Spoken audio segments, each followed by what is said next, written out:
ಭಾರತ ಮತ್ತು ನ್ಯೂಜಿಲೆಂಡ್ ಸೋಮವಾರ ರಕ್ಷಣಾ ಸಂಬಂಧಗಳನ್ನು ಸಾಂಸ್ಥಿಕಗೊಳಿಸುವ ಮಹತ್ವಾಕಾಂಕ್ಷೆಯ ಒಪ್ಪಂದಕ್ಕೆ ಸಹಿ ಹಾಕಿದವು ಮತ್ತು ಇಂಡೋ ಪೆಸಿಫಿಕ್ನಲ್ಲಿ ಸಹಕಾರವನ್ನು ಹೆಚ್ಚಿಸುವುದಾಗಿ ಪ್ರತಿಜ್ಞೆ ಮಾಡಿದವು. ಮಹಾರಾಷ್ಟ್ರ ಮುಖ್ಯಮಂತ್ರಿ ದೇವೇಂದ್ರ ಫಡ್ನವೀಸ್ ಅವರು ಹಿಂದೂ ಹೃದಯ ಸಾಮ್ರಾಟ ಶಿವಾಜಿ ಮಹಾರಾಜರ ಜನ್ಮ ವಾರ್ಷಿಕೋತ್ಸವದ ಸಂದರ್ಭದಲ್ಲಿ ಥಾಣೆಯ ಭಿವಂಡಿಯಲ್ಲಿ ಛತ್ರಪತಿ ಶಿವಾಜಿ ಮಹಾರಾಜರಿಗೆ ಸಮರ್ಪಿತವಾದ ರಾಜ್ಯದ ಮೊದಲ ದೇವಾಲಯವನ್ನು ಉದ್ಘಾಟಿಸಿದ್ದಾರೆ. ಪ್ರಯಾಗ್ರಾಜ್ನಲ್ಲಿ ನಡೆದ ಮಹಾಕುಂಭ ಮೇಳದ ಗೆಲುವಿನ ಕುರಿತು ಪ್ರಧಾನಿ ನರೇಂದ್ರ ಮೋದಿ ಲೋಕಸಭೆಯಲ್ಲಿಂದು ಮಾತನಾಡಿದ್ದಾರೆ. ಇಡೀ ಜಗತ್ತು ಮಹಾಕುಂಭ ಮೇಳದ ರೂಪದಲ್ಲಿ ಭಾರತದ ಶ್ರೇಷ್ಠ ರೂಪವನ್ನು ನೋಡಿದೆ ಎಂದಿದ್ದಾರೆ. ತೆಲಂಗಾಣ ರಾಜ್ಯವು ಆರ್ಥಿಕ ಬಿಕ್ಕಟ್ಟನ್ನು ಎದುರಿಸಿದೆ ಎಂಬುದನ್ನು ಮುಖ್ಯಮಂತ್ರಿ ರೇವಂತ್ ರೆಡ್ಡಿ ಒಪ್ಪಿಕೊಂಡಿದ್ದಾರೆ. ವಿಧಾನ ಪರಿಷತ್ನಲ್ಲಿ ಮಾತನಾಡಿರುವ ಅವರು, ಪ್ರತಿ ತಿಂಗಳ ಮೊದಲ ತಾರೀಕಿನಂದು ಸರ್ಕಾರಿ ನೌಕರರ ವೇತನವನ್ನು ಪಾವತಿಸಲು ಕಷ್ಟಕರವಾಗುತ್ತಿದೆ. ಹೀಗಾಗಿ ನೌಕರರು ಪರಿಸ್ಥಿತಿಯನ್ನು ಅರ್ಥ ಮಾಡಿಕೊಳ್ಳಬೇಕು ಎಂದು ಮನವಿ ಮಾಡಿದ್ದಾರೆ.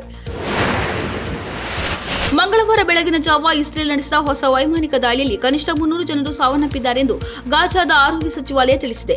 ಜನವರಿಯಲ್ಲಿ ಕದನ ವಿರಾಮ ಜಾರಿಗೆ ಬಂದ ನಂತರ ಹಮಾಸ್ ನೆಲೆಗಳನ್ನು ಗುರಿಯಾಗಿಸಿಕೊಂಡು ಇಸ್ರೇಲ್ ಗಾಜಾ ಪಟ್ಟಿಯಾದ್ಯಂತ ಹೊಸ ಹಂತದ ವಾಯು ದಾಳಿಯನ್ನು ಮಾಡಿದೆ.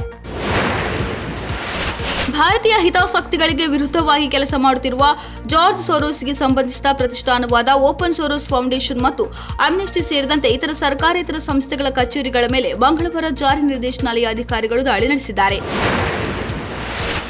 ಕೊಂಕಣ ರೈಲ್ವೆ ನಿಗಮದ ವಿಲೀನ, ಮಂಗಳೂರು ರೈಲ್ವೆ ವ್ಯಾಪ್ತಿ ಆಡಳಿತಾತ್ಮಕ ಪುನರ್ರಚನೆ ಸೇರಿದಂತೆ ರೈಲ್ವೆ ಸಚಿವಾಲಯಕ್ಕೆ ಸಂಬಂಧಿಸಿದ ಹಲವು ವಿಷಯಗಳ ಕುರಿತಂತೆ ದಕ್ಷಿಣ ಕನ್ನಡ ಸಂಸದ ಕ್ಯಾಪ್ಟನ್ ಬ್ರಿಜೇಶ್ ಚೌಟ ಲೋಕಸಭೆಯಲ್ಲಿ ಸದನದ ಗಮನ ಸೆಳೆದಿದ್ದಾರೆ.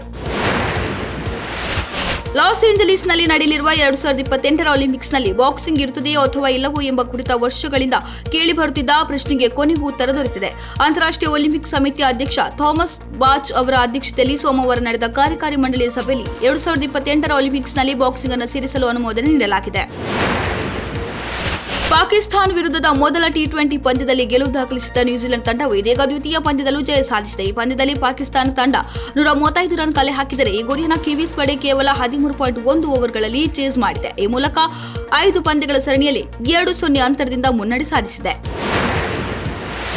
ನಟ ಪುನೀತ್ ರಾಜ್ಕುಮಾರ್ ಅವರ ಜೀವನ ಚರಿತ್ರೆ ಪುಸ್ತಕ ರೂಪದಲ್ಲಿ ಬರಲಿದೆ. ಅಪ್ಪು ಹೆಸರಿನಲ್ಲೇ ಪುಸ್ತಕ ಬಿಡುಗಡೆಯಾಗಲಿದ್ದು, ಪುಸ್ತಕದ ಮುಖಪುಟವನ್ನು ಅಶ್ವಿನಿ ಪುನೀತ್ ರಾಜ್ಕುಮಾರ್ ರಿಲೀಸ್ ಮಾಡಿದ್ದಾರೆ.